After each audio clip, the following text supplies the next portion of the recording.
আজকে আমাদের sales conference plus নতুন অফিসের উদ্বোধন। তো দুইটা মিলে একটা আনন্দঘন পরিবেশ ছিল। আমাদের MD sir, chairman sir, NSM sir সহ সকল কলিগ একসঙ্গে হতে পেরে আমরা খুবই আনন্দিত।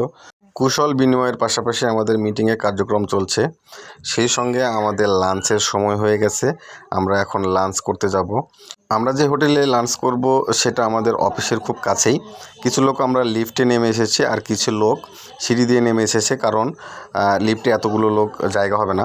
তাই সবাই পর্যায়ক্রমে হেঁটে হেঁটে আমরা হোটেলের উদ্দেশ্যে রওনা দিলাম। এই টেবিলটাতে সবাই বসে পড়েছে। এখানে দেখতেছি তরিকুল ভাই, আসলাম ভাই দুজন খাওয়া দাওয়া করতেছে। এই দিকটাতে আসলাম ভাইয়ের প্লেটে অনেক খাবার। এ পাশটায় সেলিম ভাই, রাসেল ভাই, এ পাশটায় পহেল, এ পাশটায় লিপু, এ পাশটায় রূপম এবং জাকিরকে দেখতে পাচ্ছি। এখানে আমাদের এমডি স্যার সম্পূর্ণ বিষয়টা পর্যালোচনা করছে, কার কী প্রয়োজন সেটা নিজে তদারকি করতেছেন। এখানে অলিউল ভাই তার প্লেটে খাবার রেখে খুবই খুশি। সাইফুল ভাইয়ের সঙ্গে অলিউল ভাই সবসময় ঝগড়াই লেগে থাকে।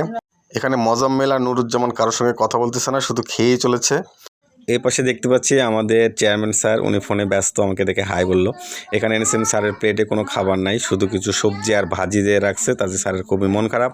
আমি এখনও খাইতে বসে নাই, আমি সবাইকে ক্যাপচার করে সবাইকে বসিয়ে দিয়ে তারপরে খেতে বসবো। এই মুহূর্তে আমি এমডি স্যারের প্লেটটা দেখাতে চাচ্ছি। তারা খুব একটা খাইতে পারে না, আপনারা দেখতেছেন তাদের প্লেটে তেমন একটা কিছু নাই, হালকা কিছু নিয়ে তারা শুরু করেছে। যেহেতু বাকি সবাই সবার আগে শুরু করেছে, তাই তাদের খাওয়াটাও খুব আগে হয়ে গেছে। এই মুহূর্তে সাইফুল ভাই ফিরনি টেস্ট করতেছে এবং তার কাছে ফিরনিটা নাকি খুব মজা লাগে। আমাদের লাবিব খুব একটা বেশি খাইতে পারে না, 2 প্লেট খাইছে শুধু, এই জন্য তার স্বাস্থ্যের এই রকম অবনতি। এদিকে আমার পহেল দাদা আমাদেরকে সবাইকে পানি বন্টন করছে, কার কয়টা 7 আপ লাগবে, কার কয়টা স্প্রিট লাগবে সেটার দায়িত্বে ছিল আমাদের পহেল দাদা। খাওয়া দাওয়া শেষ করার পরে সবাই দাঁড়িয়ে 5 মিনিটের একটা ব্রেক নিচ্ছিল। সেই ব্রেকে সবাই সবার সঙ্গে কুশল বিনিময় করছিল। এদিকে আমাদের মিটিং শুরু হয়ে গেছে। মিটিংয়ের এই পর্যায়ে আমাদের মূল যে আলোচনা, সেই আলোচনাটা শুরু হইল। কোম্পানি নিয়ে বিভিন্ন ধরনের পরিকল্পনা এবং সামনে এগিয়ে যাওয়ার জন্য যে ধরনের পরিকল্পনা করার দরকার সে বিষয় নিয়ে আমাদের মধ্যে আলোচনা হলো। এখন আমাদের মধ্যে সামনে ঈদ উপলক্ষে আমাদের স্যার আমাদের কিছু গিফট দেওয়ার আয়োজন করেছিল। সেটা পর্যায়ক্রমে সবাইকে গিফট ধরিয়ে দিচ্ছিল। যেহেতু আমি ভিডিও করছিলাম, সেহেতু স্টিল ছবিটা দিতে বাধ্য হলাম। আর বাকি যারা ছিল সকল সদস্যকে, আমাদের এনএসএম বস সহ, চেয়ারম্যান স্যার সহ যারা ছিলেন, তারা আমাদেরকে ঈদের অগ্রিম একটা করে গিফট ধরিয়ে দিলেন। এই গিফট পেয়ে সবাই তো মহা খুশি। এই খুশিটা সবাই সবার সঙ্গে আলোচনা করে ভাগাভাগি করে নিচ্ছে, মনে হচ্ছিল আজকেই আমাদের ঈদ। খুশিটা শেষ হতে না হতেই আমাদের বিকালের নাস্তা চলে আসলো। বিকালের নাস্তায় ছিল আপেল, আঙ্গুর, কমলা সহ বিভিন্ন ধরনের ফলমূল।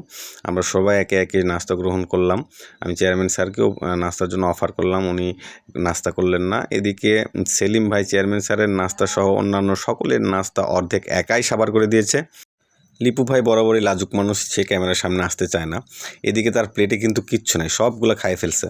এর মধ্যে আমাদের সেশন শেষ, চেয়ারম্যান স্যার আগেই বের হয়ে গেছে, এমডি স্যারকেও দেখতে পাচ্ছি। সবাই যার যার মতো করে ব্যাগ গুছিয়ে নিচ্ছে, বাড়ির উদ্দেশ্যে রওনা দিবে। আমাদের মিটিং শেষ, শান ভাই আসলেই আমরা চলে যাব। শান ভাইয়ের অপেক্ষায় আছি। চেয়ারম্যান স্যার এদিকে লিফটে উঠে গেছে, আমরাও এখন চলে যাব। আজকের মতো বিদায় নিচ্ছি, দেখা হবে অন্য এক ভিডিওতে। আল্লাহ হাফেজ।